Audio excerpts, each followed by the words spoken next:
ముఖ్యంగా నిన్న share market బాగా తగ్గింది, కొంచెం ఒడిదుడుకులు ఉంది. సెన్సెక్స్ 57 పాయింట్లు, నిఫ్టీ 31 పాయింట్లు.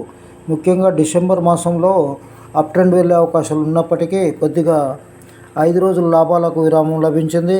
అదేవిధంగా సాయి లైఫ్ సైన్సెస్ ఇష్యూ 11, 13 తేదీల్లో ధరల శ్రేణి 522.549. ఇది ఐపీఓ యొక్క స్వరూపం. 11 నుంచి maybe quick IPO. LG electronic India 15,000 కోట్ల ఐపీఓ. బంగారు బిస్కెట్లకు హాల్ మార్కింగ్. అదేవిధంగా వడ్డీ రేట్ల తగ్గింపునకు టమోటా, బంగాళాదుంపల ధరలే అడ్డు అంటూ కామెంట్ చేస్తున్నారు. అదేవిధంగా మారుతి, మహేంద్ర వాహనాల ధరలు పెరగనున్నాయి. లారస్ బయోకు 120 కోట్ల పెట్టుబడులు. నమస్తే, థ్యాంక్ యూ.